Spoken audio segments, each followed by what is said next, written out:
खाना पीना, सोना, जागना, रोना, लेटना, मारना, पीटना, ये सारे हमारे पास क्या हैं, वर्ब्स हैं। और जितने भी वर्ब आ रहे हैं उसके लास्ट पे नून अलिफ ना की वॉइस देंगे। उर्दू में वर्ब की ये पहचान है। उसके बाद हमारे पास ये आपके पास एक आगे सामने टेबल है, जिसमें आपके पास ये टेबल में बेसिकली ये क्लियर आपको शो हो रहा है। इसमें प्रोनाउंस दिए गए हैं और उसके बाद केसेस दिए गए हैं। पर्सनल प्रोनाउन होता है I, we, you, he, she, it, they, जिसमें हम कहते हैं फर्स्ट पर्सन। फर्स्ट पर्सन कौन है? जो बात कर रहा है। अभी मैं बात कर रहा हूँ, मैं फर्स्ट पर्सन हूँ, आई। और जिससे बात कर रहा हूँ, यू। आई और वी फर्स्ट पर्सन में आ जाएगा। जिससे बात कर रहा हूँ, यू, आपसे मैं बात कर रहा हूँ, आप आ जाओगे सेकंड पर्सन में। थर्ड पर्सन कौन होगा? जिसके बारे में हम बात करेंगे, जो हमारे सामने नहीं होगा लेकिन उसके बारे में हम बात कर रहे हैं, उसे हम क्या कहेंगे? Third person. अब इनके यूजेस होते हैं। अब यूजेस क्या होता है? सब्जेक्टिव, सब्जेक्टिव केस के तौर पे यूज हो सकता है, पोजेसिव केस के तौर पे यूज हो सकता है, और ऑब्जेक्टिव केस के तौर पे यूज हो सकता है। सब्जेक्टिव केस के तौर पे जब ये यूज होगा तो सेम यूज होगा। अगर आई का हम सब्जेक्टिव केस देखेंगे तो वो आई यूज होगा। पोजेसिव, पोजेसिव का मतलब क्या होता है? पोजेसिव हमारे पास होता है मलकियत को जाहिर करना। पोजेसिव, पोजेशन मतलब किसी भी चीज की मलकियत को जाहिर करना, तो वो पोजेसिव होगा। आई का जो पोजेसिव केस अगर हम यूज करेंगे तो वो माई या माइन होगा।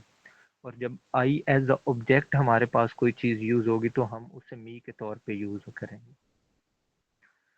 इसी तरह जो हमारे पास वुई है, वुई का जो सब्जेक्टिव केस है वो सेम होता है जो पोजेसिव केस है। वुई, अगर हम, वुई का मतलब होता है हम। अगर हम किसी चीज को कहेंगे हमारा, हमारा मतलब ये पोजेशन को शो कर रहा है, ओवर या ओवर्स के तौर पे यूज होगा। इस तरह जब ये एज ऑब्जेक्ट वो यूज होगा तो हम इसे अस में कन्वर्ट करके यूज करेंगे। यू बिल्कुल हमारे पास सादा सा सीधा सा बिल्कुल, यू का सब्जेक्टिव केस भी सेम है, पोजेसिव केस भी सेम है और ऑब्जेक्टिव केस भी सेम है। इसी तरह जो इट है, इट का भी सेम है, सब्जेक्टिव केस भी, पोजेसिव केस भी और ऑब्जेक्टिव केस भी। ही का जो सब्जेक्टिव केस है वो सेम रहता है, जब पोजेसिव होता है हिज में हो जाता है, और जो ऑब्जेक्टिव केस होता है वो हिम में चला जाता है। इसी तरह जो शी है, शी का पोजेसिव केस हर हो जाता है और ऑब्जेक्टिव केस भी हर हो जाता है। अच्छा, हम शुरू से एक वर्ड पढ़ते हैं, मतलब हमारे कॉन्सेप्ट क्लियर नहीं होते शुरू से ही, तो हमें मतलब बताया जाता है। मी का मतलब हम कहते हैं मुझे, और आई का मतलब हम कहते हैं मैं। ये बिल्कुल हमारा कॉन्सेप्ट जो हम शुरू से लेते हैं ये गलत लेते हैं। अब ऊपर मैंने आई के सामने वर्ड मीनिंग लिखा हुआ, मुझे, मैं, मुझको, मैंने। मतलब अगर कुछ भी आएगा ना, अगर ये as a subjective case use होगा, मतलब सब्जेक्ट के तौर पे आएगा, तो हम आई ही लेंगे। मुझे, मैं, मुझको, मैंने। सब्जेक्टिव आएगा तो हम आई वर्ड का मतलब ही लेंगे। और अगर ये आ जाएगा ऑब्जेक्टिव तो देन हम इसे मी में यूज करेंगे। इसी तरह वही का हम, हमें, हमने, हमारा, जब ये सब्जेक्टिव केस के तौर पे आएगा तो वही यूज करेंगे, लेकिन जब इसका ऑब्जेक्टिव केस आएगा तो अस आएगा।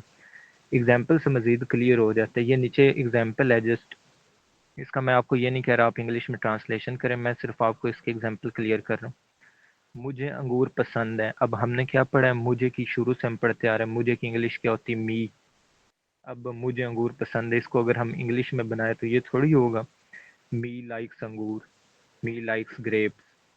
मुझे का ये मुझे एज अ सब्जेक्ट यूज हो रहा है, सब्जेक्टिव केस के तौर पे आ रहा है, तो ये आई होगा, आई लाइक ग्रेप्स।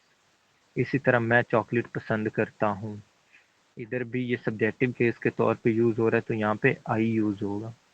हमें वो किताब चाहिए, हमें, यहाँ पे वी के तौर पे सब्जेक्टिव पे यूज हो रहा है इसलिए ये वी यूज होगा। इसने हमें मारा। अब ये जो हमें यूज हो रहा है ये हमें हो रहा है ऑब्जेक्टिव केस के तौर पे, तो यहाँ पे जब हम यूज करेंगे वी को तो हम यूज करेंगे अस के तौर पे। ही बीट्स अस। अब यहाँ पे जो हमें यूज हो रहा है, आप सेंस पे अगर फोकस करें, उसने, उस हो गया हमारे पास सब्जेक्ट। ही किसको मारा है? मारा हमारे पास वर्ब हो गया। किसको मारा है? हमें। जिस पे मार का असर पड़ रहा है वो हमारे पास ऑब्जेक्ट है। मारा किसने है? उसने मारा है। किसको? जिस पे मार का असर पड़ेगा वो हमारे पास ऑब्जेक्ट होगा, हमें मारा है। और मारा हमारे पास वर्ब आ गया। मतलब जब एज अ सब्जेक्ट यूज होगा देन ये I, we, you, he, she, it, they use होगा। जब एज ऑब्जेक्टिव यूज होगा केस पे, तब me, us, you, him, her, it, them के तौर पे यूज होगा। और पोजेशन जब हमने कोई भी मिल्कियत शो करनी हो, मेरी किताब अगर मैं कहूँगा माई बुक, मेरी किताब में पोजेशन शो कर, तो ये फर्स्ट पर्सन, सेकंड पर्सन और थर्ड पर्सन जो हमारे लिए काफ़ी मतलब वैल्यूएबल साबित होंगे आगे, अगर जो भी हमने पढ़ना है उसमें ये हमें बहुत हेल्प आउट करते हैं। आगे वर्ब को मज़ीद यहाँ पे हम क्लियर करते हैं। सेंटेंस स्ट्रक्चर हमारा मेन फोकस है। सब्जेक्ट का आपको पता चल गया सेंटेंस स्ट्रक्चर बनता कैसे। सब्जेक्ट होता है, जो भी सेंटेंस होता है उसमें सब्जेक्ट होता है, वर्ब होता है, ऑब्जेक्ट होता है। अब सब्जेक्ट और ऑब्जेक्ट का हमें पता है। वर्ब, वर्ब में डेफिनेशन आपको बता दी। वर्ब का मतलब ही बेसिकली काम होता है, a word that expresses an action और स्टेट ऑफ बीइंग, मतलब जो किसी भी किस्म के एक्शन को शो करते हैं। अब नीचे चार वर्ड्स लिखे हुए, कागज, आपने वर्ड पहला पढ़ा है कागज, पेपर। बेसिकली कागज किसी एक्शन को शो नहीं कर रहा, पेपर है, ठीक है। अली, अली नाम है, ठीक है, वो भी एक्शन को शो नहीं कर रहा। लाहौर, लाहौर सिटी का नाम है, ये भी एक्शन को शो नहीं कर रहा। जैसे हमारे पास चलना वर्ड आया, चलना कोई हरकत हो रही, कोई काम हो रहा है, ये हमारे पास एक्शन है, इसका मतलब ये हमारे पास वर्ब है। इसी तरह जब ये हमारे पास अब वर्ब आ गया एज एन एक्शन, और स्टेट ऑफ बीइंग क्या होता है, वो खुश था। अब खुश होना भी एक हमारे पास वर्ब है, वर्ब की हालत है। तुम यहाँ हो, तुम यहाँ हो, ये भी बेसिकली हमारे पास वर्ब की हालत है। वो उदास थी, उदास, ये भी हमारे पास वर्ब की हालत है। वो वहाँ था, वो भी बेसिकली हमारे पास वर्ब की हालत है। अर्ब, वर्ब को जो बेसिकली दो चीज़ों में, एक वर्ब होता है जो काम करने वाला वर्ब होता है, जिसके बारे में आपको बताया एक्शन वर्ब। एक होता है हेल्पिंग वर्ब, जो काम करने के लिए नहीं होता लेकिन वो वर्ब की मदद करता है किसी भी सेंटेंस को कंप्लीट करने के लिए। अब हेल्पिंग वर्ब हमारे पास क्या हो जाते हैं, is, am, are, was, were, has, have, will, shall, ये सारे हमारे पास हेल्पिंग वर्ब हैं। हेल्पिंग वर्ब, इज का मतलब होता है, ये हमेशा सिंगुलर के साथ यूज होता है। आर का मतलब होता है या हो के लिए ये यूज होता है, और प्लूरल के साथ हमेशा यूज होता है आर। वर्ब भी दे के साथ यूज होता है और प्लूरल के साथ यूज होते हैं। इसी तरह जो है बेसिकली प्लूरल के साथ यूज होता है, लेकिन ये आई के साथ एक्सेप्शन है इसकी, आई के साथ भी हमेशा हैव यूज होता है। एम का मतलब उर्दू में क्या होता है, हूँ, ये भी हमेशा आई के साथ यूज होता है। वाज आई के साथ भी यूज होता है और ये सिंगुलर के साथ भी यूज होता है। इसी तरह हैज, हैज का मतलब होता है पास है, मतलब किसी भी चीज़ को पास है, तो ये भी हैज सिंगुलर के साथ यूज होता है। हैड, जब ये पास्ट में चला जाता था, थी, तो ये हमारे पास हैड बेसिकली पास्ट में यूज होता है। अब इसमें वो नीचे एग्जांपल्स हमारे पास, वो बीमार है। अब ही आ जाएगा अगर वो बीमार है। ही, ही के साथ जिस तरह हमें पता है, अब है आ गया तो है कि इंग्लिश क्या है हमारे पास, is, he is ill, simple इस तरह हम बनाएंगे। मैं अली हूँ, आपको बताया आई के साथ हमेशा एम यूज होते हैं, आई एम अली। इसी तरह तुम एक टीचर हो, यू के साथ हमारे पास, यू बेसिकली हमारे पास प्लूरल काउंट होता है। यू जब भी आता है, ये अक्सर एमसीक्यूज वगैरह में भी आया हुआ होता है, यू के साथ हमेशा plural plural helping verb use होता है। यू आर, यू के साथ हमेशा आर यूज होगा। अगर पास्ट में जाओगे यू के साथ वर यूज होगा। तुम एक टीचर हो, यू आर अ टीचर। वो खुश थी, शी, अब थी के साथ थी था होगा तो वो वाज लगेगा, शी वाज हैप्पी।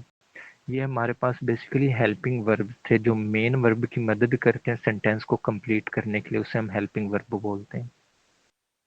दूसरे हमारे पास क्या आ जाते हैं, एक्शन वर्ब। एक्शन वर्ब फिर से वही, मतलब जो भी हम काम करेंगे वो एक्शन वर्ब में आता है। नीचे देखिए हमारे पास खेलना, देखना, पकाना, जाना, आना, ये बेसिकली हमारे पास एक्शन वर्ब है। अब एक्शन वर्ब की पहचान मैंने आपको बता दी, इसके लास्ट पे हमेशा ना आता है, नून अलिफ ना, अगर उर्दू में हम इसे ट्रांसलेट करेंगे। अब वर्ब तक भी हमारा क्लियर हो गया। अब आगे आता है टेंस।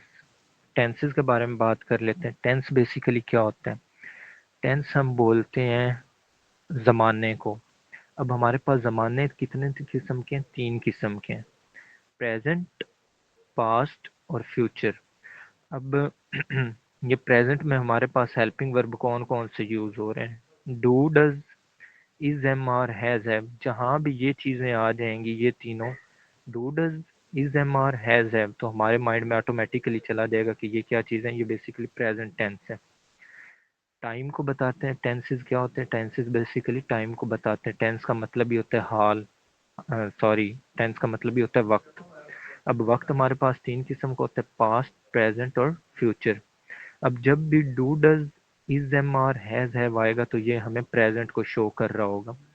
इसी तरह पास्ट में हमारे पास क्या आ जाता है? डिड, वाज, वर और हैड, ये हमारे पास पास्ट में आ जाता है।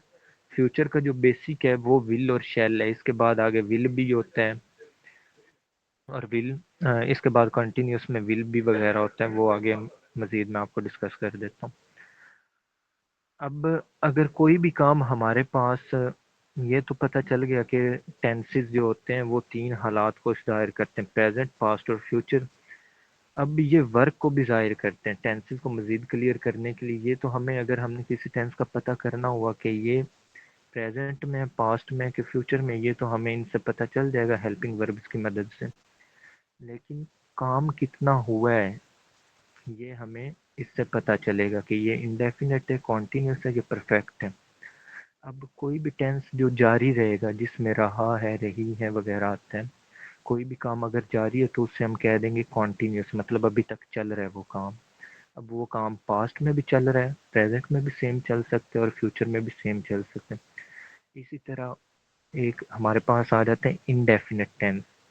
इनडेफिनेट टेंस कौन सा होता है? जिसमें हमें चीज़ का नहीं पता चलता, मतलब कोई भी चीज़ डेफिनेट हमारे पास नहीं होती। सिंपल बात की जाती है इसमें, लेकिन हमें चीज़ के बारे में क्लियर नहीं पता चलता, उसे हम इनडेफिनेट कहते हैं। और इनडेफिनेट भी तीनों ज़मानों में हमारे पास पाए जाते हैं, present indefinite, past indefinite, future indefinite. इस तरह जो काम जारी है, कॉन्टिन्यूस, वो भी तीनों ज़माने में पाया जाता है। इस तरह एक्सक्यूज मी परफेक्ट सर। क्या कहते हैं? जी जी। सर ये इंडेफिनिट का आपने क्या बताया, समझ नहीं आया। डेफिनेट का आपको उर्दू में मतलब पता होगा, जो मतलब आपको बिल्कुल क्लियर पता चल जाता है। इनडेफिनेट, इससे पहले हमने सेंटेंसेस की एक काइंड पढ़ी जिसमें बिल्कुल हम सिंपल बयान करते हैं, उसे हम अब कहते हैं तो पता मतलब नहीं सिंपल चलता है सेंटेंस। कैसे। जी। आप कह रहे हैं कि पता नहीं चलता, मतलब समझ नहीं आया क्या कह रहे हैं आप। इनडेफिनेट का अगर हम उर्दू में मीनिंग देखेंगे ना, जो चीज़ हमें जी जी। एग्जैक्ट नहीं पता चलती ना, उसे हम कहते हैं इनडेफिनेट। डेफिनेट का मतलब क्या होता है? डेफिनेट मतलब एग्जैक्ट चीज़ का आपको पता चल गया। जी जी। अब ये सामने इसकी एग्जांपल लिखी, मैं क्रिकेट खेलता हूँ। अब इसका जिस तरह आप नीचे देखें ना, मैं क्रिकेट खेल रहा हूँ में आपको पता चल रहा है कि आप कॉन्टिन्यूस में कोई ना कोई काम कर रहे हो। लेकिन खेलता अच्छा। हूँ में आपको ये क्लियर नहीं हो रहा कि खेल चुके हो, खेल रहे हो, खेलता हूँ। ये इसमें अगर आप उर्दू में देखोगे तो उर्दू में आपको पहचान इसकी आएगी, ता है, ती है, ते हूँ। लेकिन बेसिकली ये रट्टा लगाने वाली बात है, आपने इसकी सेंस पे फोकस करना है। जो भी बात आपको सिंपल बयान की जाएगी ना प्रेजेंट में, वो इंडेफिनेट में आ जाएगी, मतलब वो कंटिन्यूस नहीं होगी। जो भी बात मैं अभी आपसे बात कर रहा हूँ, ये इंडेफिनेट में आ रही। अगर आप इसको उर्दू में देखोगे तो उर्दू में इसकी पहचान ता है, ती है, ते हैं वगैरह ये आते हैं। इंडेफिनेट इसलिए इसलिए इसको कहा जाता है क्योंकि इसमें कोई भी बात आपको वाज़िया नहीं होती, लेकिन बात प्रेजेंट में ही हो रही होती है, इसलिए इसको इंडेफिनेट टेंस कहा जाता है।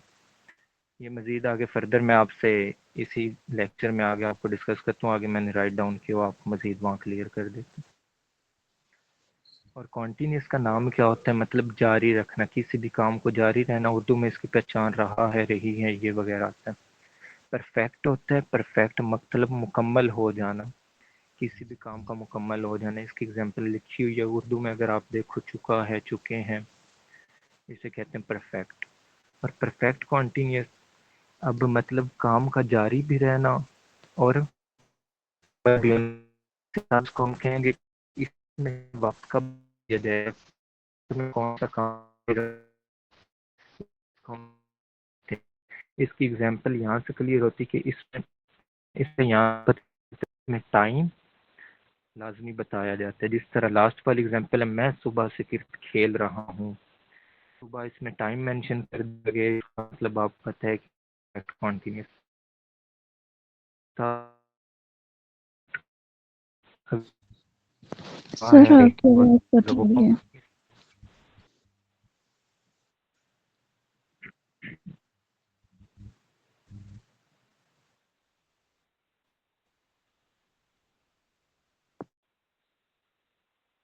हेलो, आवाज आ रही है मेरी? जी जी आप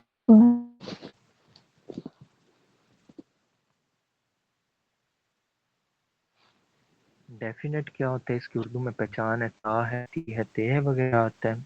कॉन्टिन्यूस क्या होता है, मतलब काम का जारी रहना, कॉन्टिन्यूस से निकला है, इसमें रहा है, रही है, रहे हों, ये उर्दू में पहचान होती है। और परफेक्ट क्या होता है, किसी भी काम का मुकम्मल हो जाना, इसमें उर्दू में चुका है।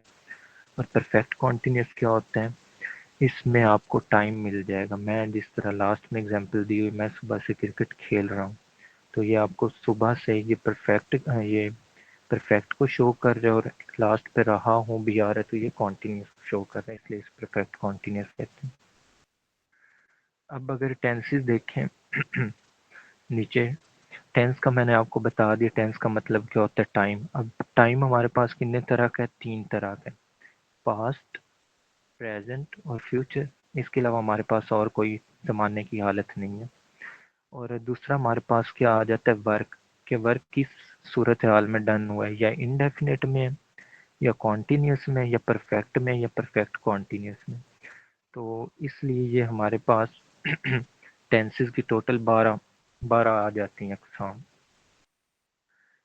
Past indefinite, present indefinite, future indefinite, इसी तरह past continuous, present continuous, future continuous, past perfect tense, future perfect tense, present perfect tense, और past perfect continuous, future perfect continuous और प्रेजेंट परफेक्ट कॉन्टिन्यूस।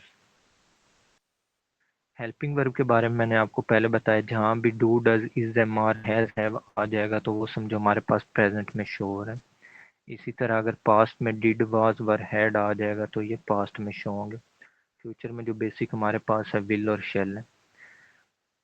एग्जाम्पल इसकी ये है, she does not understand English.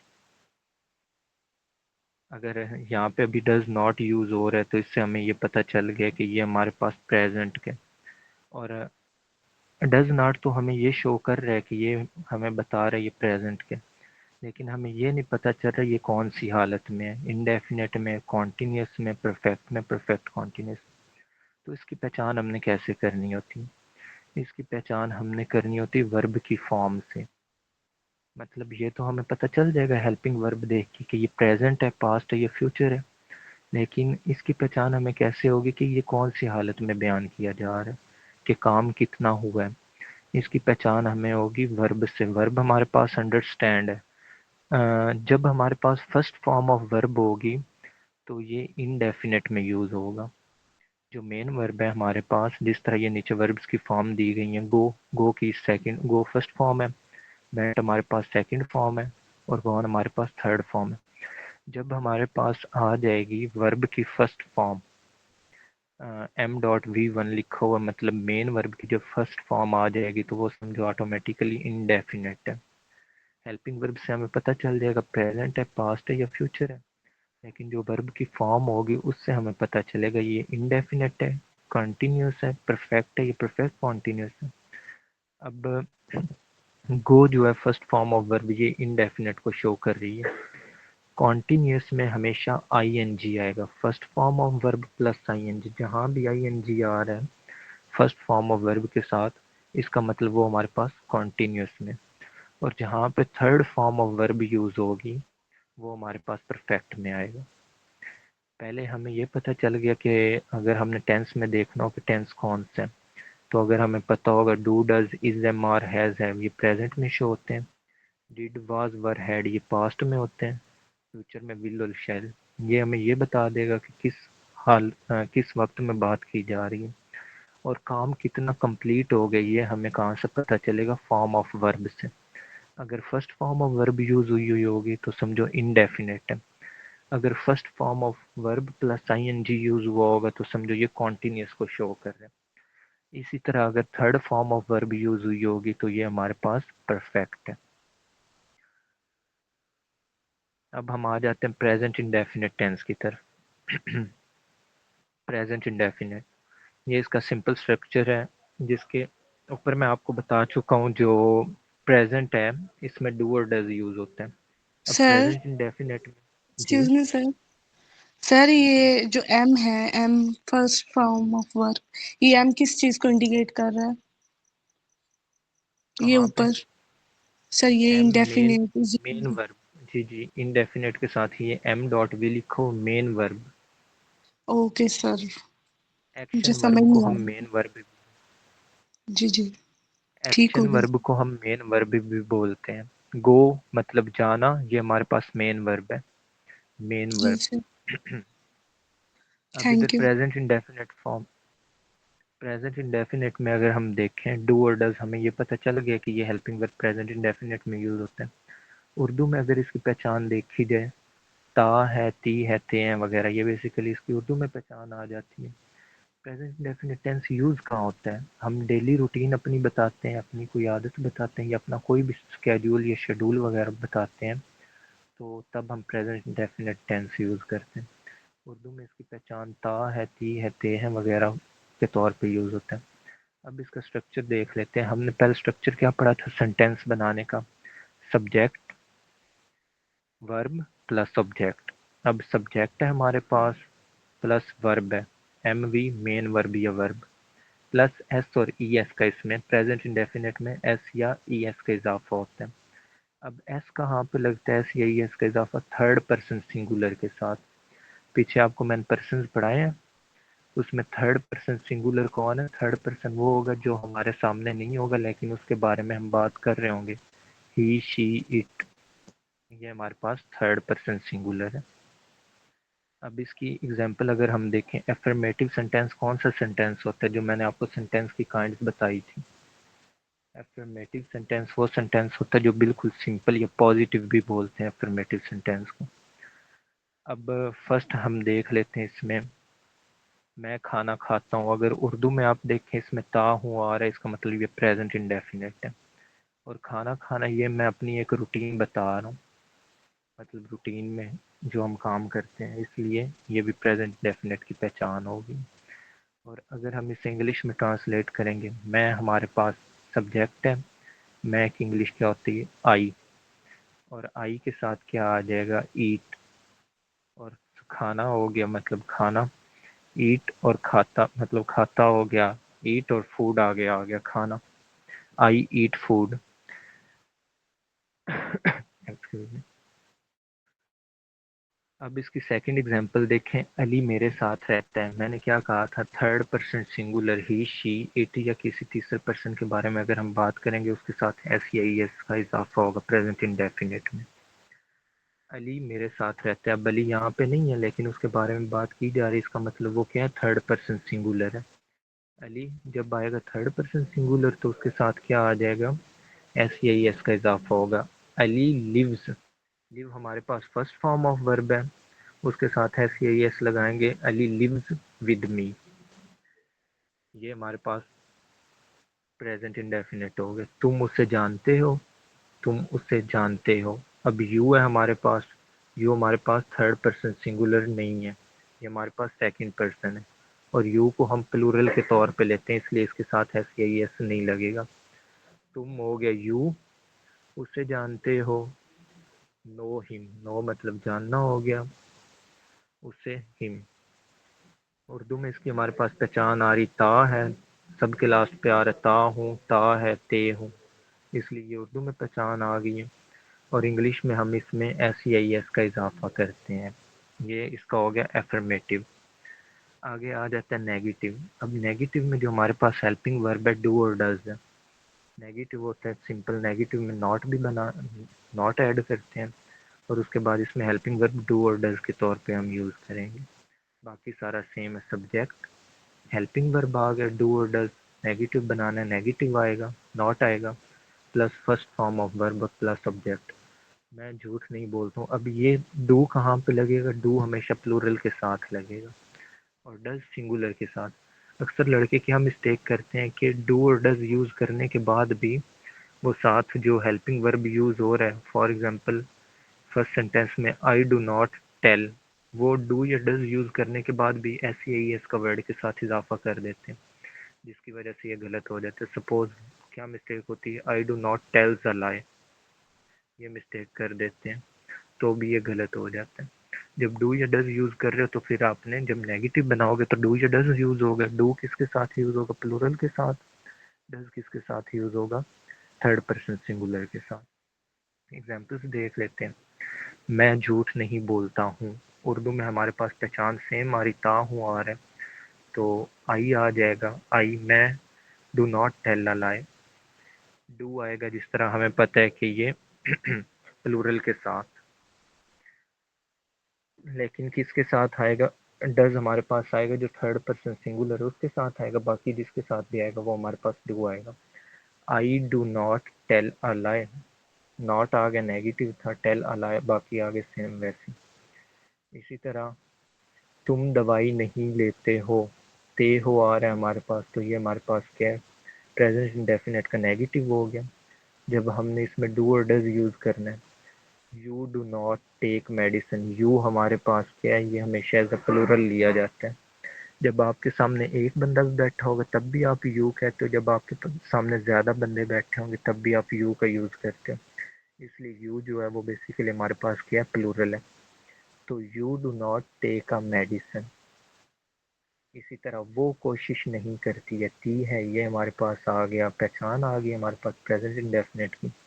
अब वो क्या आ रहा है? वो कोशिश नहीं करती है, वो बेसिकली हमारे पास नहीं है, हम किसी के बारे में बात कर रहे हैं, तो ये आ गया हमारे पास third person singular. She does not try. अब जब थर्ड पर्सन सिंगुलर आएगा तो उसके साथ एस आई एस का इजाफा होगा, तो डज लगेगा। She does not try. Clear है यहाँ तक? अगर किसी को इसके बारे में समझ ना आ रही है वो आप पूछ सकते हैं। बेसिकली जो आज हमने देखा है वो हमने देखा है वर्ब हमारे पास क्या है। वर्ब वो चीज़ जो भी हम काम करते हैं उसे हम वर्ब बोलते हैं। इसमें आगे हमारे पास हेल्पिंग वर्ब आ जाते हैं और मेन वर्ब आ जाते हैं। हेल्पिंग वर्ब कौन सा है? Is, am, are, was, were, ये सारे हमारे पास हेल्पिंग वर्ब हैं। Is, am, are, was, were, has, have, will, shall, ये सारे हेल्पिंग वर्ब हैं। मेन वर्ब कौन से होते हैं? जो काम करते हैं, मतलब कोई भी काम आप कर रहे हो, वो आपके पास लिखना, पढ़ना, पढ़ाना, खाना पीना, चलना, सोचना, उठना, बैठना, ये सारे आप काम कर रही है, हमारे पास क्या आ जाते हैं? मेन वर्ब आ जाते हैं। उसके बाद हमारे पास टेंसेज हमने स्टार्ट किए। टेंस का फर्स्ट सबसे पहले आ गया प्रेजेंट इंडेफिनिट टेंस। अब प्रेजेंट इंडेफिनिट टेंस की बेसिकली उर्दू में पहचान क्या है? ता है, ती है, ते है वगैरह आते हैं। और अगर इसका हम एफर्मेटिव यानी कि पॉजिटिव बनाएंगे तो इसमें एफ ई आई एस का इजाफा होगा। स्ट्रक्चर बेसिक वही सेम है सबका, सब्जेक्ट, वर्ब और ऑब्जेक्ट, ये मेन स्ट्रक्चर है। उसके बाद जो रूल्स हैं, रूल्स के मुताबिक इसमें थोड़ी बहुत चेंजिंग हो रही। सब्जेक्ट है हमारे पास, वर्ब है, जब हम पॉजिटिव बनाएंगे तो सिंगुलर के साथ एस या ई एस लगेगा, लेकिन ये याद रखना third person singular. Third person जो हमारे सामने नहीं है। फर्स्ट पर्सन कौन है? मैं आपसे बात कर रहा हूँ, मैं फर्स्ट पर्सन हूँ। आप सुन रहे हो मुझे, आप सेकंड पर्सन हो। आई और वी, ये हो गया फर्स्ट पर्सन। आप मुझे सुन रहे हो, यू, आप हो गए सेकंड पर्सन। अगर कोई हमें नहीं सुन रहा, हम उसके बारे में बात करते हैं, तो वो हमारे पास होगा थर्ड पर्सन। मतलब थर्ड पर्सन सिंगुलर के साथ एस या ई एस का इजाफा होना है, फर्स्ट पर्सन के साथ नहीं होना। फर्स्ट और सेकंड के साथ नहीं होता, थर्ड पर्सन सिंगुलर के साथ एस या ई एस का इजाफा करते हैं।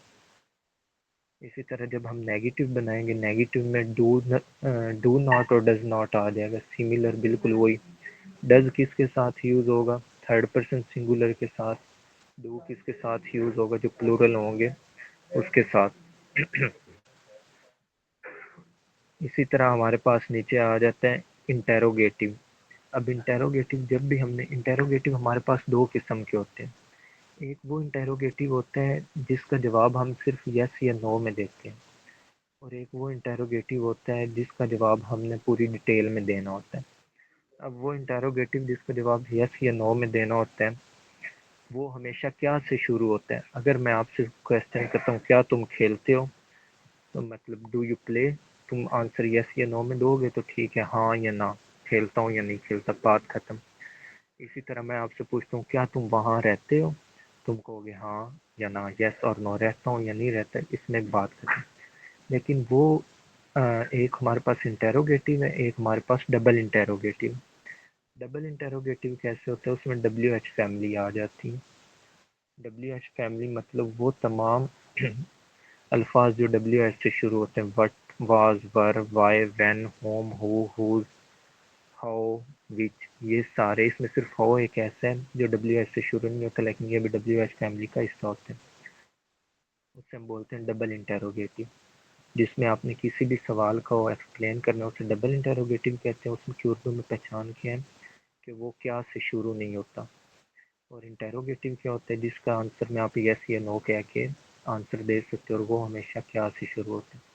अब जब हमने इंटेरोगेटिव बनाना है प्रेजेंट इंडेफिनिट का सिंपल, क्या तुम खेलते हो, अब इसका स्ट्रक्चर ये है कि डू या डज स्टार्ट में आ जाएगा। उसके बाद जब भी हमने इंटेरोगेटिव बनाना है, जो हेल्पिंग वर्ब होगा सेंटेंस का, वो स्टार्ट में आ जाए टेंस का। उसके बाद सेम वही subject, first form of verb plus subject, जो हेल्पिंग वर्ब है वो स्टार्ट में आ गया। क्या तुम खेलते हो। अब जिस तरह हमारे पास आ रहा है यू, यू हमारे पास मैंने कहा हमेशा प्लूरल है, प्लूरल के साथ हमारे पास क्या आएगा, डू। तो अगर हम इसको फॉलो करें स्ट्रक्चर को, तो डू आ जाएगा, यू यू हमारे पास सब्जेक्ट है, और प्ले हमारे पास आगे खेलना, डू यू प्ले, क्या तुम खेलते हो। इसी तरह हमारे पास नीचे आ गया क्या तुम वहाँ रहते हो। अब फिर अगेन वही सेम है, यू आ रहा है तो इसके साथ डू लगेगा। इसी तरह हेल्पिंग वर्ब स्टार्ट में, जब भी हमने इंटेरोगेटिव बनाना है तो जो हेल्पिंग वर्ब होता है वो स्टार्ट में आ जाएगा। उसके अलावा सेम वो स्ट्रक्चर हमने फॉलो करना है। सिंगुलर्स के साथ एस ई आई, थर्ड पर्सन सिंगुलर के साथ एस ई आई एस का इजाफा होगा, और बाकी जो दूसरे सिंगुलर्स हैं उनके साथ एस ई आई एस का इजाफा नहीं होगा। अब क्या वो तुम्हें पढ़ाता है, क्या वो तुम्हें पढ़ाता है, डज ही टीच यू। अब हमारे पास आ गया है सिमिलरली, हमने हेल्पिंग वर्ब को स्टार्ट में, क्योंकि हमारे पास ही आ रहा है, ही थर्ड पर्सन सिंगुलर है, इसके साथ हमें पता है डज लगेगा। तो डज हमारे पास हेल्पिंग वर्ब आया, हेल्पिंग वर्ब को हमने स्टार्ट में ले आए डज। उसके बाद सब्जेक्ट हमारे पास क्या है, वो हमने पुट कर दिया ही, पढ़ाता है, टीच, और यू क्वेश्चन मार्क हमारे पास ये बन गया। उसके बाद डबल इंटेरोगेटिव क्या है, इसमें डबल सवाल किया जाता है, मतलब हमारे पास एक डब्ल्यू एच फैमिली भी आ गई है, उसके बाद जो हमारा हेल्पिंग वर्ब है वो भी आ गया। इसमें कोई मुश्किल नहीं, सिमिलर बिल्कुल जो ऊपर वाला फार्मूला है, do does plus subject plus first form of verb plus subject. इससे पहले हमने बस डब्ल्यू एच फैमिली को ऐड कर देना। और डबल इंटेरोगेटिव की पहचान मैं आपको बता चुका हूँ कि ये क्या से शुरू नहीं होते, और इसका जो आप आंसर देते हो ये एक्सप्लेनेशन डिटेल्ड आंसर होता है।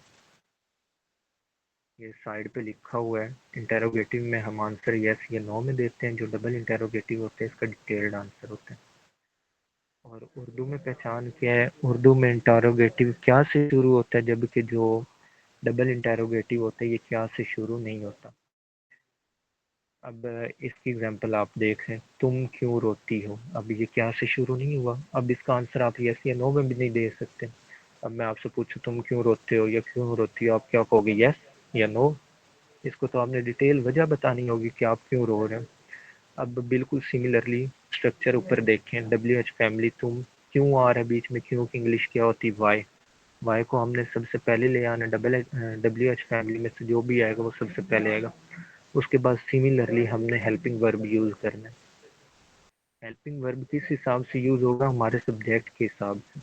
अब तुम आ गए, तुम के साथ हम, तुम यू है तो ये सेकंड पर्सन है, इसके साथ हम डू लगाएंगे, वाई। उसके बाद हमारे पास हेल्पिंग वर्ब आ गया डू। उसके बाद हमारे पास सब्जेक्ट सिमिलर आ गया यू। उसके बाद हमारे पास आ गया क्राई, रोना। इसी तरह वो क्या कहता है, हमारे पास सिमिलरली हम सबसे पहले क्या होता है बट, उसके बाद एस या ई एस लगेगा। अगर थर्ड पर्सन है, ही हमारे पास थर्ड पर्सन आ गया तो इसके साथ डज लगेगा। वाई डज ही से, वो क्या कहता है। इसी तरह हम कहाँ जाते हैं, हम कहाँ जाते हैं। अब ये प्लूरल आ रहा है तो प्लूरल के साथ जारी बात है डू लगेगा। पर डब्ल्यू एच फैमिली को ले आएंगे, कहाँ की इंग्लिश क्या होती है, वेयर। वेयर, उसके बाद हेल्पिंग वर्ब आएगा डू, देन सब्जेक्ट आ जाएगा वी, देन हमारे पास वर्ब आ गया गो। हम कहाँ जाते हैं, वेयर डू वी गो। इससे रिलेटेड अगर किसी का कोई क्वेश्चन हो, प्रेजेंट इंडेफिनेट का जो हमारे पास अफर्मेटिव, नेगेटिव और इंटेरोगेटिव है, इससे रिलेटेड अगर किसी का कोई क्वेश्चन। अब इन शॉर्ट्स अगर मैं आपको बताऊं, प्रेजेंट इंडेफिनिट की पहचान क्या है, ता है, ती है, ते है वगैरह उर्दू में आता है। और उसके बाद इसमें हेल्पिंग वर्ब डू और डज यूज होते हैं। जो सिंगुलर होंगे उसके साथ हमेशा यूज होगा। अगर हम एफर्मेटिव में देखेंगे, थर्ड पर्सन सिंगुलर के साथ एस या एस का इजाफा होगा, जबकि जो दूसरे फर्स्ट पर्सन या सेकंड पर्सन सिंगुलर के साथ एस या एस यूज नहीं होगा। इसी तरह डज नॉट और डू नॉट सिमिलरली, जो डज नॉट है वो सिंगुलर के साथ यूज होगा और जो प्लूरल के साथ वो डू यूज होगा। और एफर्मेटिव भी सेम है, बस इसमें एफर्मेटिव सॉरी इंटेरोगेटिव में क्या होगा, जो डू डज होगा हेल्पिंग वर्ब होगा या डब्ल्यू एच फैमिली होगी, जब भी आपने इंटेरोगेटिव बनाना है वो स्टार्ट में आ जाए। इसमें अगर किसी का कोई इशू हो, बेसिक स्ट्रक्चर हमारे पास सेम है, सब्जेक्ट, वर्ब और ऑब्जेक्ट। बाकी ये थोड़े बहुत रूल्स हैं जो आपके टेंसेस के साथ साथ वेरी करते रहेंगे। प्रेजेंट इंडेफिनेट में किसी का कोई इशू हो तो आप पूछ सकते हैं। क्लियर है सबको प्रेजेंट इंडेफिनेट?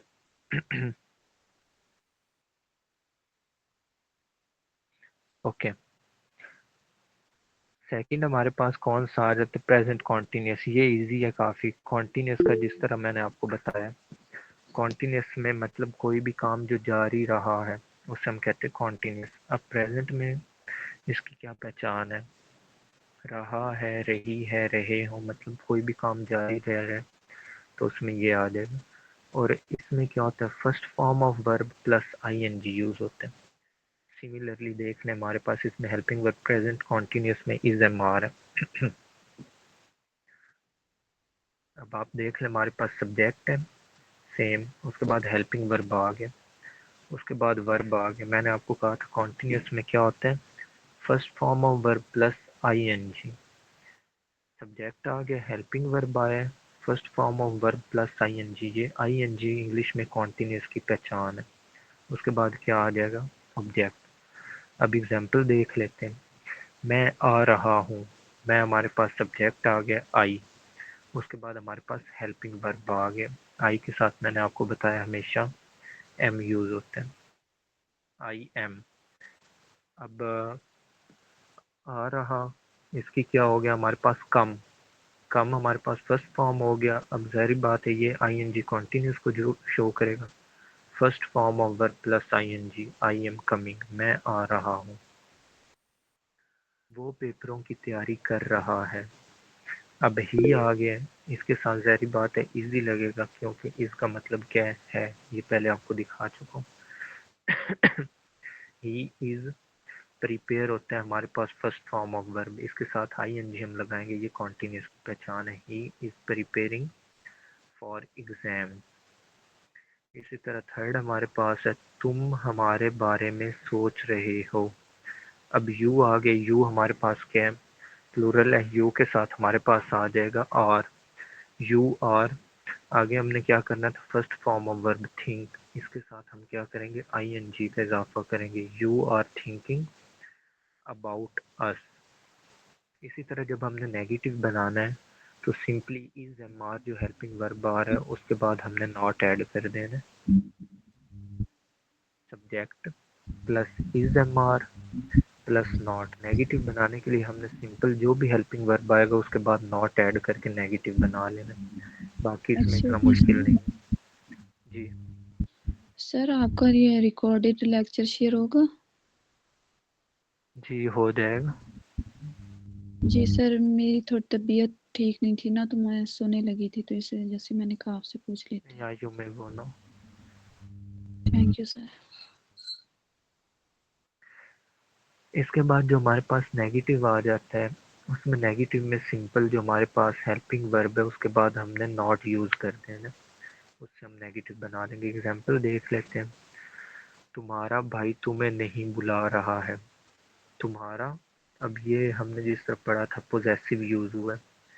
आपको मैंने बताया था ना, नॉमिनेटिव केस या सब्जेक्टिव केस, उसके बाद पोजेसिव केस और लास्ट पे ऑब्जेक्टिव केस था। अब यू यूज हुआ था, ये यू का बेसिकली पोजेसिव केस है। Your brother, your brother is, ये आ गया हमारे पास हेल्पिंग वर्ब। अब नेगेटिव हमने बनाना है, हेल्पिंग वर्ब के बाद हमने नॉट लगा देना है। इज नॉट कॉलिंग, कॉल होता है first form plus I N G लगाएंगे तो ये कॉन्टिन्यूस को शो करेगा। कॉलिंग यू, तुम्हारा भाई तुम्हें नहीं बुला रहा। इसी तरह अगर नीचे वाले सेंटेंस में देखें, मैं तुम्हारे साथ नहीं आ रहा हूँ। आ रहा रहा हूँ ये बेसिकली कॉन्टिन्यूस की पहचान है। मैं तुम्हारे साथ नहीं आ रहा हूँ, ये नेगेटिव हो गया, मतलब प्रेजेंट कॉन्टिन्यूस का नेगेटिव ये सेंटेंस हो गया। आई लगेगा, आई के साथ हमेशा एम आएगा। हेल्पिंग वर्ब के बाद हम नॉट ऐड कर देंगे, उसके बाद फर्स्ट फॉर्म ऑफ वर्ब हमारे पास कम आएगा, कम के साथ आई एन जी लगेगा, कमिंग बन जाएगा। I am not coming with you. Similarly इससे नीचे वाली एग्जाम्पल भी बिल्कुल वैसे ही है। इसी तरह जो इंटेरोगेटिव है, इंटेरोगेटिव का सेम है। मैंने आपको क्या कहा था, जो हेल्पिंग वर्ब होगा वो स्टार्ट में आ जाएगा। जब जब भी आपने इंटेरोगेटिव बनाना है, हेल्पिंग वर्ब जो भी होगा वो स्टार्ट में आ जाएगा। अब ये देखें, इंटेरोगेटिव के बारे में मैं आपको पहले बता चुका हूँ। एक होता है इंटेरोगेटिव, एक होता है डबल इंटेरोगेटिव। जो इंटेरोगेटिव होते हैं उसमें आपने आंसर सिर्फ यस और नो में देना होता है। जो डबल इंटेरोगेटिव होते हैं उसमें आपने जो आंसर होता है वो डिटेल्ड देना होता है।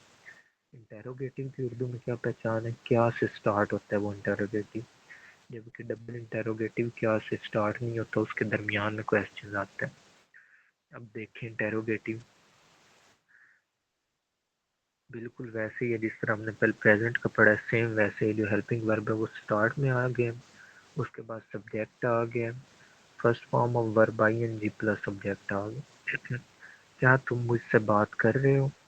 अब सबसे पहले हमने देखना है, तुम आर है, यू के साथ हम आर यूज करते हैं, तो आर हमारे पास हेल्पिंग वर्ब है, हमने आर को स्टार्ट पे ले आना है आर। उसके बाद सब्जेक्ट हमारे पास क्या है, यू। उसके बाद हमने first form of verb use करनी, बात करना। टॉक बोलते हैं बात करना, आई एन जी लगा देंगे फर्स्ट फॉर्म ऑफ वर्ब के साथ, टॉकिंग बन जाएगा, आर यू टॉकिंग। उसके बाद ऑब्जेक्ट लगा देंगे टू मी, क्या तुम मुझसे बात कर रहे हो, are you talking to me. इसी तरह क्या वो अपने घर जा रही है। अब हमें पता चल गया है, पहले नंबर पे तो रही है आ गया, हमें पता चल गया शी यूज होगा। जब शी यूज होगा तो शी यूज किया है, शी थर्ड पर्सन है, और इसके साथ हमारे पास आएगा, जहरी बात है, इज लगेगा, जा रही है। Is she going, first form of verb आएगा गो, साथ I N G, going to her home. Her home हमारे पास ऑब्जेक्ट आ जाएगा। सिमिलरली नीचे वाला भी वैसा ही है, क्या तुम अपना बर्थडे मना रहे हो, are you celebrating your birthday. और इसका डबल इंटेरोगेटिव बिल्कुल सेम वैसे ही है, सिर्फ जो डब्ल्यू एच है उसे स्टार्ट में हमने लगा देना, मतलब वेयर वाई विच, ये हम स्टार्ट में कर लेंगे। अब उर्दू में देखें, ये स्टार्ट से क्या से स्टार्ट नहीं हो रहा है ये क्वेश्चन, तुम आज रात कहाँ जा रहे हो। अब यस या नो में देख, क्या तुम उससे बात कर रहे हो, यस। हाँ यस, इससे आपको पता चल रहा है क्या वो अपने घर जा रही है, यस या नो में आप आंसर दे सकते हो। क्या तुम अपना बर्थडे मना रहे हो, यस या नो में आप बता सकते हो। लेकिन इसके बारे में आप नहीं बता सकते, तुम आज रात कहाँ जा रहे हो, यस या नो में आप आंसर नहीं दे सकते। वो मुझसे बात क्यों नहीं कर रहा है, ये भी आप यस या नो में आंसर नहीं दे सकते। तो इसमें फिर हम डबल इंटेरोगेटिव में where W H family use करते हैं, उसके बाद हेल्पिंग वर्ब, फिर subject first form of verb, फिर आई एन जी, फिर ऑब्जेक्ट कॉन्टिन्यूस के लिए। तुम आज रात कहाँ जा रहे हो, जारी बात है यू आ रहा है, यू के साथ आर यूज होगा, लेकिन कहाँ आ रहा है, कहाँ मतलब कहाँ को क्या कहते हैं इंग्लिश में, वेयर। सबसे पहले WH फैमिली ले आए वेयर, उसके बाद हम हेल्पिंग वर्ब ले आए आर, फिर आ जाएगा you subject, going first form of verb go plus ING। Where are you going, रात को, tonight, where are you going tonight. वो मुझसे बात क्यों नहीं कर रहा है, अभी वो क्यों नहीं कर रहा है, क्यों आगे इसे हम पहले ले आएंगे WH फैमिली को वाई, उसके बाद हमारे पास आ जाएगा हेल्पिंग वर्ब इज, फिर आ जाएगा सब्जेक्ट ही, फिर नेगेटिव भी है इसमें। इसमें अब आपने देखा है सेम टाइम ये हमारे पास डबल इंटेरोगेटिव भी और बीच में नेगेटिव भी है। वो मुझसे क्यों बात क्यों नहीं कर रहा है। इसमें भी सिंपल इतना कंफ्यूज होने की जरूरत नहीं, सिंपल नॉट ऐड करके इसको हमने बना देना। Why is he not talking to me, talking talk होता है बोलना, ING लगाएंगे टॉकिंग टू मी। बिल्कुल सिमिलरली वो भी है। अच्छा इसमें एक लास्ट पे लिखो, जब विच लगता है तो ऑब्जेक्ट साथ आता है। ये अब लास्ट वाला अगर आप देखें, तुम कौन सा फोन इस्तेमाल कर रहे हो, विच जब यूज हुआ है तो हमारे पास ऑब्जेक्ट क्या है, फोन है, वो बिल्कुल साथ आ गया। कोई भी सेंटेंस आप लेंगे जहाँ पे विच आएगा तो उसका जो ऑब्जेक्ट होता है वो बिल्कुल साथ आ जाएगा, विच फोन। उसके बाद हमारे पास आ गया हेल्पिंग वर्ब और यू, फिर यूज आएगा, यूज की फर्स्ट फॉर्म प्लस ING होगा using, which phone are you using. तो आज जो हमने टोटल किया था उसे हम वाइंड अप कर लेते हैं। सबसे पहले हमने देखा था कि सेंटेंस स्ट्रक्चर हमारे पास सब्जेक्ट वर्ब और ऑब्जेक्ट होते हैं। वर्ब की पहचान क्या है, वर्ब की पहचान अगर आप उर्दू में देखें, बेसिकली वर्ब का मतलब क्या होता है, काम, कोई भी काम जो आप कर रहे हो, कोई भी एक्शन आप परफॉर्म कर रहे हैं वो हमारे पास वर्ब है। उर्दू में अगर आप देखेंगे तो वर्ब के लास्ट पे हमेशा ना आता है, खाना पीना, सोना, जागना, उठना, बैठना, ये वर्ब की उर्दू में पहचान है। उसके बाद इसमें मैंने आपको पर्सन्स के बारे में पढ़ाया, first person, second person, third person, subjective case, possessive case, objective case, इनको यूज कैसे करना है। उसके अलावा मैंने आपको बताया वर्ब दो तरह के होते हैं, हेल्पिंग वर्ब और उसके बाद action verb. Helping verb is, am, are, was, were, has, have, had होता है। एक्शन वर्ब कोई भी एक्शन जो आप परफॉर्म कर रहे हो उसे हम एक्शन बोलते हैं या मेन वर्ब बोलते हैं। उसके अलावा मैंने आपको प्रेजेंट इंडेफिनिट के बारे में बताया, प्रेजेंट कॉन्टिन्यूस, प्रेजेंट इंडेफिनिट और प्रेजेंट कॉन्टिन्यूस के बारे में बताया, इनके अफर्मेटिव, नेगेटिव, इंटेरोगेटिव और डबल इंटेरोगेटिव, और WH फैमिली के बारे में बताया। ठीक है, आज का लेक्चर इधर ही वाइंड अप करते हैं। अगर इससे रिलेटेड कोई भी आपको कोई भी इशू आता है तो आप ग्रुप में किसी भी टाइम पूछ सकते हैं। Thank you so much.